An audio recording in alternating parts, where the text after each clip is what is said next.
Here at Farthest Star Sake, we had a lot of inspiration that got us going in the early days of building out this brewery. Sci-fi being an obvious inspiration for us. The call to adventure to make craft sake, to really go on this journey, was mirrored in a lot of science fiction, and we certainly watched a lot of science fiction while writing the business plan. Another huge inspiration to us that we don't really mention as often as we should is the Kikusui brewery in Niigata, Japan. We're pretty good friends with the owner and the brewers at Kikusui, and they were actually the first brewery to put sake in a can in 1972.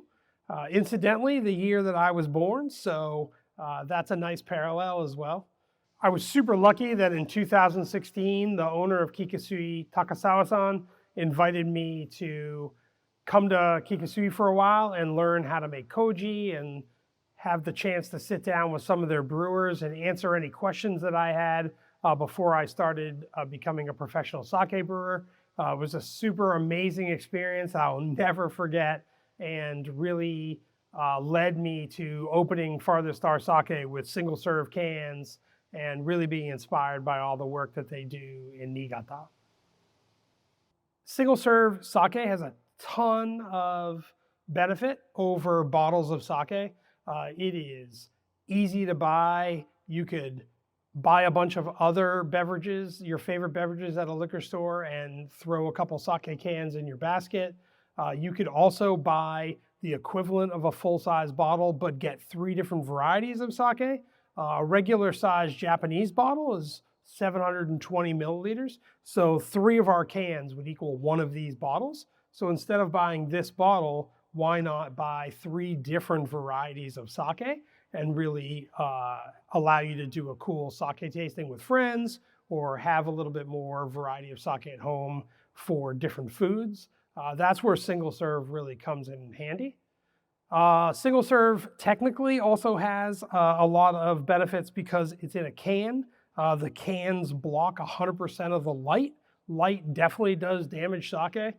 So the can blocks 100% of the light. It is much easier to ship. It saves on fuel cost because the aluminum cans are lighter, and they're also infinitely recyclable. So you can just throw those cans in your recycling bin and not worry that it's a type of glass that's not used in America, or a color of glass that doesn't mix well at the factory.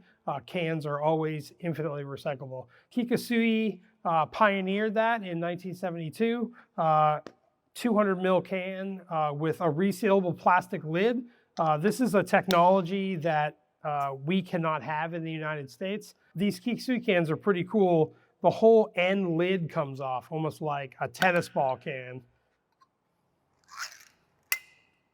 Anybody around my age, Gen Xers out there, will remember that the beaches used to be littered with beer tabs that looked like a smaller version of this, and often would cut people's feet. So after the 70s, a lot of laws were passed in a variety of different states that no big piece of the can could be removed. So these cans are okay to import, and they're really cool technology, but we can't really have them in the United States in the majority of the states. Our cans are a similar size to Kikusui, a little bit bigger, and has a standard can end, which allows you not to remove a piece of the can. So a lot of the people who enjoy our sake tend to open the can, let the nitrogen gas escape for a second, and then they enjoy the sake from the can. You can also pour it into a glass or something else.